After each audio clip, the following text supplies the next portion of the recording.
Trigonometry में इसकी त्रिकोणमिति जो है किस प्रकार से ये वैदिक मैथमेटिक्स यूजफुल है, राइट।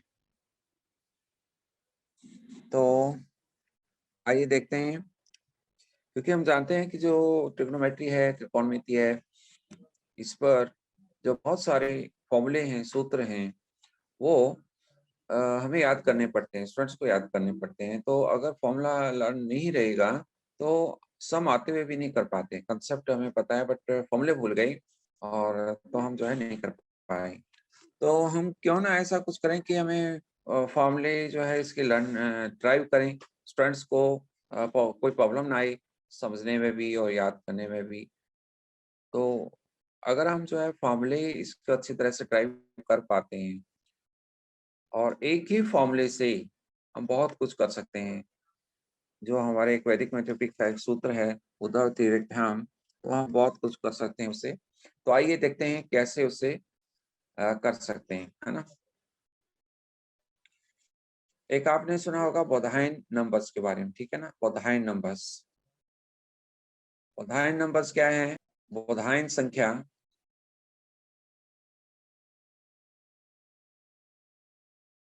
बोधायन संख्याएं क्या है? किसी को है आइडिया बोधायन संख्या?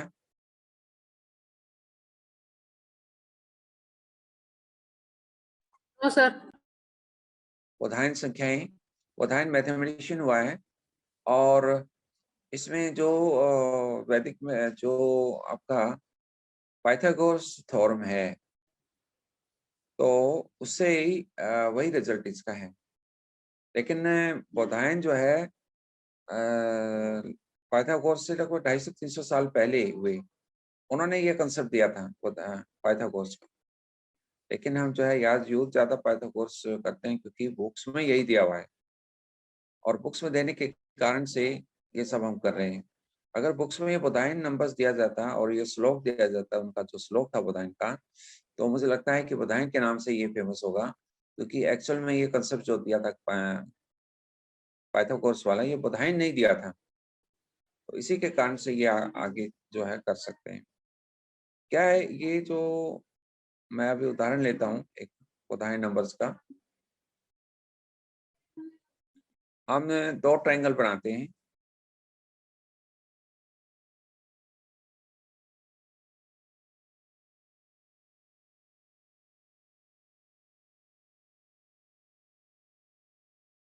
मान लीजिए यहाँ पर हम जो है एंगल ए नाम दे देते हैं या थीटा दे देते हैं या कुछ भी नाम दे देते हैं।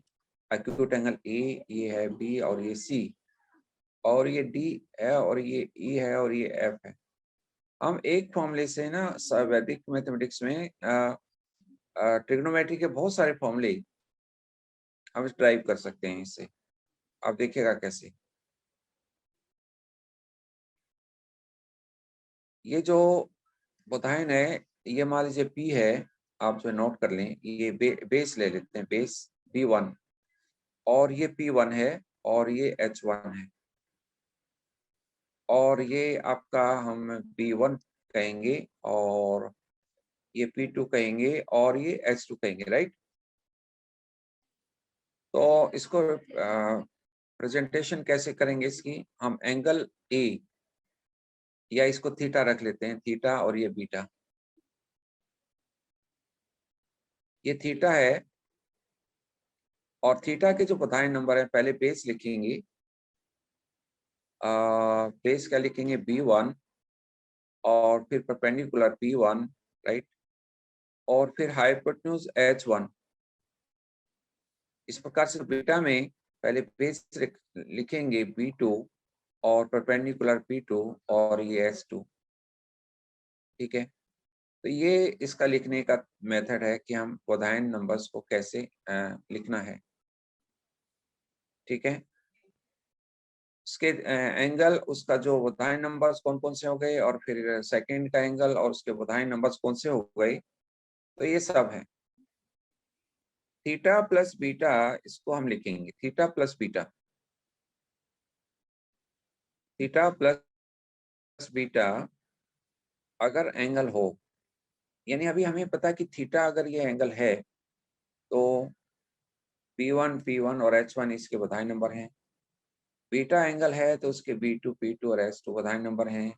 तो हमें वो एंगल बताने हैं, वो बताना है बधाई नंबर जिसका दोनों का सम आ जाइए। Theta plus beta, theta plus beta अगर आ गया तो उसके बधाई नंबर्स क्या होंगे ये देखना है। तो उसका फॉर्मूला क्या है वो देख लेंगे, और ये आगे इससे ट्रिग्नोमेट्री के फॉर्मूले ड्राइव करने में बहुत हेल्प मिलेगी। यहाँ पर हम बेस लेंगे इस एंगल का, इस एंगल का बेस लिया, और हम जो है बेस में क्या करेंगे, ये फॉर्मूला आपका वर्टिकली एंड क्रॉस वाइज यहाँ पर लगेगा। Vertically and cross wise, right, vertically and cross wise,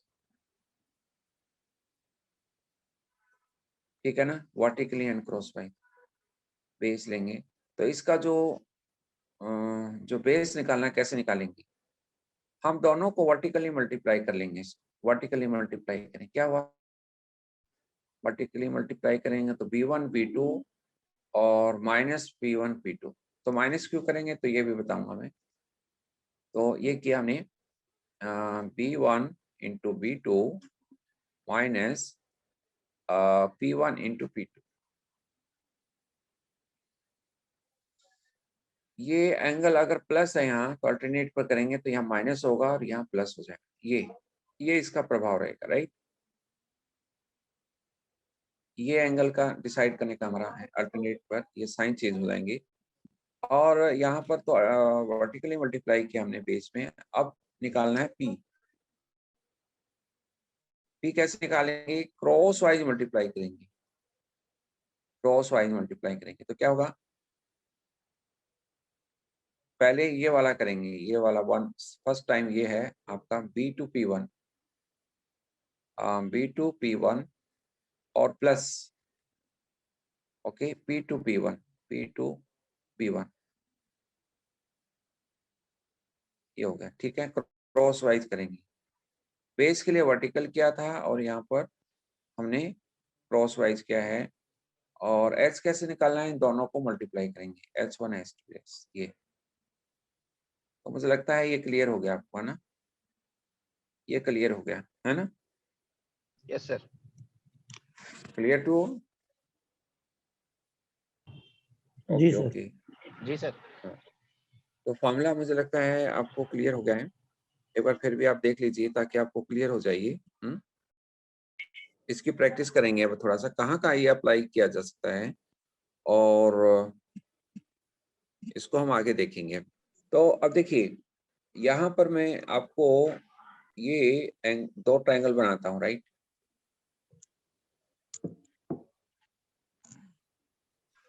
ये एंगल आपका 60 डिग्री है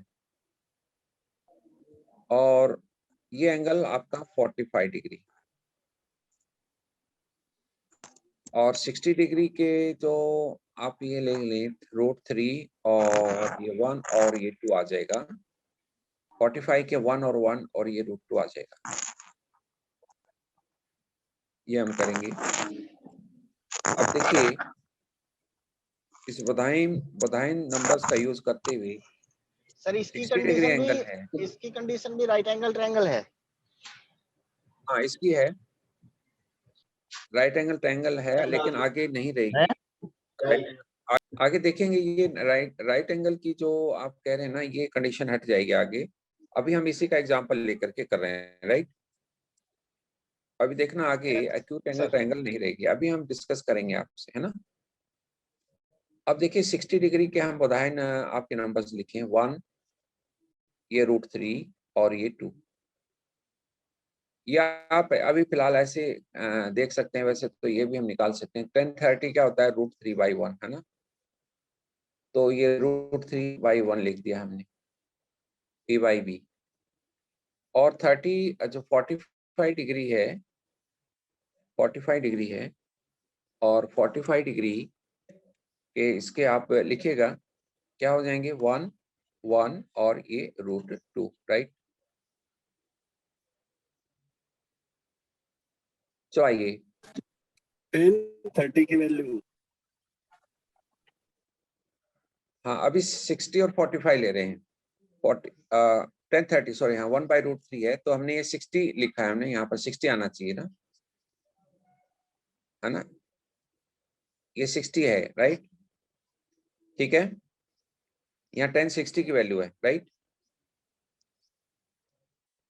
क्लियर है ना, क्योंकि हम 60 लिख रहे हैं, यहाँ गलती से 30 लिखा गया था, राइट। तो अब देखिए 60 + 45 करें तो क्या बना, एंगल अगर प्लस किए हैं तो क्या बनेगा बेस, बताइए आपका।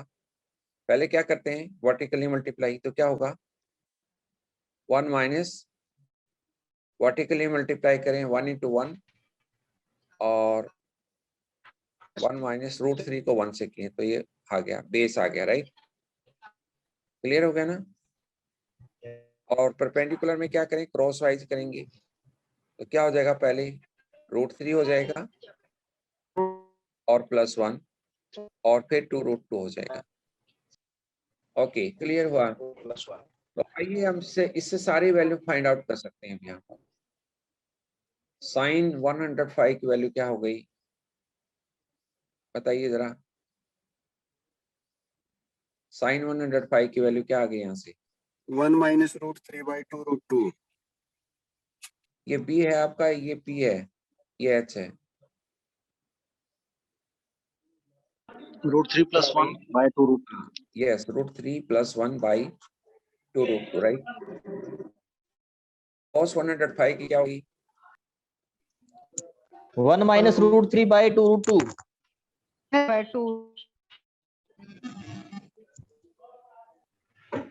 सर √3 + 1/2√2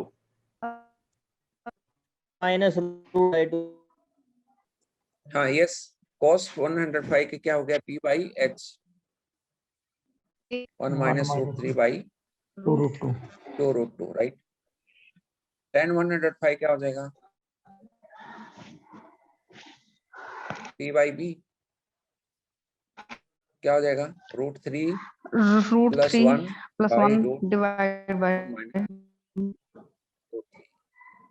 ठीक minus है ना, yes यस। इसी प्रकार से आप cos 105 की फाइंड आउट कर सकते हैं, आपका कर सकते हैं कोसिकेंट 105 की आप कर सकते हैं, राइट, सेकंड 105 की आप कर सकते हैं और कोटेंजेंट 105 की आप कर सकते हैं, राइट, कर सकते हैं ना भी यहाँ पर।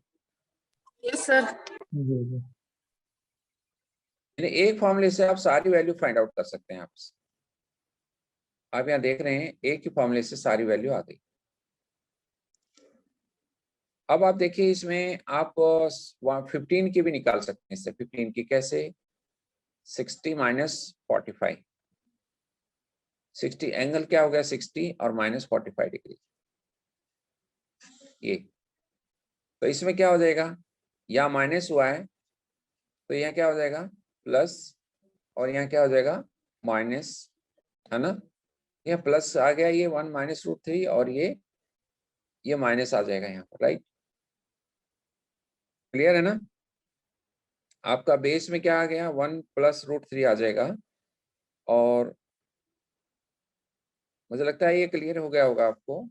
तो आप ये सारी वैल्यू निकाल सकते हैं ना, साइन 15 भी यहाँ से आ जाएगी, साइन 15 की वैल्यू क्या होगी, p/h होती है, तो ये √3 - 1/2√2, cos 15 की क्या हो गई, 1 + √3/2√2, tan 15 की सर क्या हो गई, ये 2√2 का साइन चेंज नहीं होगा, 2√2 वाला साइन चेंज नहीं होगा ना, ये मल्टीप्लाई करना है, ये हमेशा 2√2 रहेगा ये, क्योंकि 2√2 हमेशा मल्टीप्लाई अच्छा, होगा ये दोनों। 2 लास्ट वाला साइन में कोई चेंज प्लस से ही रहेगा हमेशा।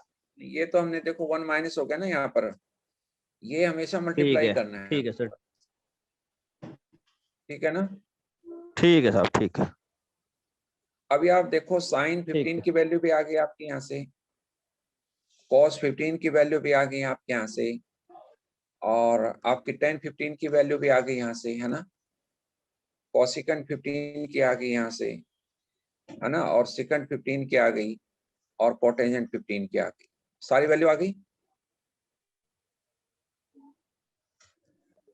सारी वैल्यू फाइंड आउट कर सकते हैं आप यहाँ से। Yes, sir. एक ही फॉर्मूले से आप सारी वैल्यू फाइंड आउट कर सकते हैं। अब यहाँ जैसे मान लीजिए, बताइए 45 और 30 है। 45 क्या हुआ, इसके 1 इसके जो बदाई नंबर ये हुए। 30 के क्या हो गए, ये हो जाएंगे √3, 1 और 2। अब इससे भी आप 50 निकाल सकते हैं, 75 का आप निकाल सकते हैं। बताइए 75 का क्या हो जाएगा। 75 मीन्स क्या हो गया, 45 + 30, राइट। तो निकालें इसका क्या बना, बदाई नंबर क्या बने इसके, √3 - 1। Very nice, √3 - 1। और पी के क्या बने, √3 + 1, है ना। और ये मल्टीप्लाई किया 2 रूट, हो गया। तो ये बन गए। अब यहाँ से है ना 75 निकाल दो आप यहाँ से, cos 75 निकाल दो, sin 75 निकाल दो यहाँ से, और tan 75 निकाल दो। मतलब एक ही फॉर्मूले से सारे आ रहा है कि नहीं आ रहा, बताइए। सेकंड 75, कोसेकंड 75, आपकी सारी वैल्यू यहाँ से आ गई। कोटेंजेंट 75 जो आप बात कर रहे थे अभी, मान लीजिए मैंने लिया है 30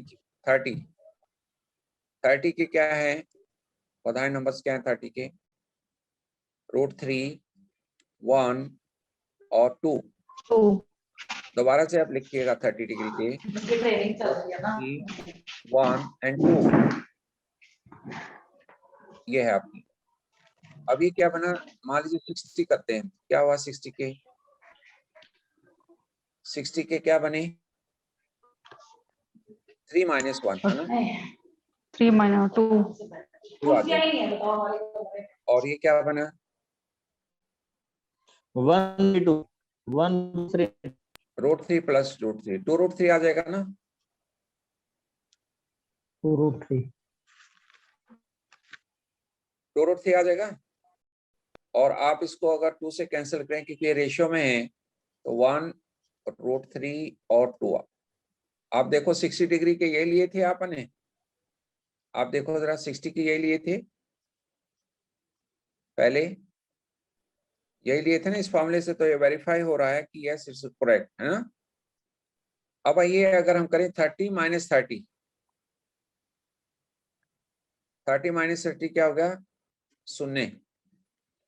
अब इसके बजाय नंबर निकालो, बताओ 30 - 30 क्या हो गया, बताइए। यहाँ माइनस था तो यहाँ प्लस हो जाएगा, तो √3 हो जाएगा सर। नहीं 3 अच्छा, + 1 आ जाएगा 4। और यहाँ क्या हो जाएगा, यहाँ माइनस होगा, 0 क्रॉस वाइज करेंगे, क्रॉस 0 वाइज मल्टीप्लाई करेंगे और माइनस करेंगे तो क्या हो गया, 0, है ना। 0 सर।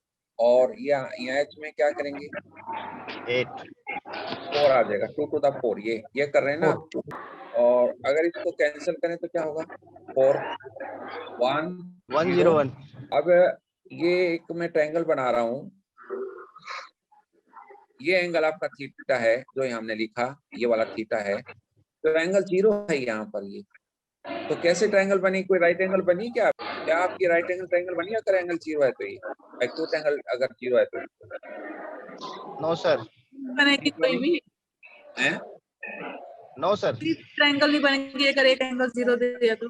हाँ तो ये प्रधान नंबर बिना जो अभी आप कह रहे थे ना कि राइट एंगल ट्रायंगल लेना, तो ये ट्रायंगल में भी ये विदाउट ट्रायंगल भी हो सकते हैं। अब देखो यहाँ पर एंगल ये 0 हो गया तो इट मींस क्या हो गया, हाइपोटेन्यूज और बेस इसका क्या हो गया, कोइंसाइड हो गई।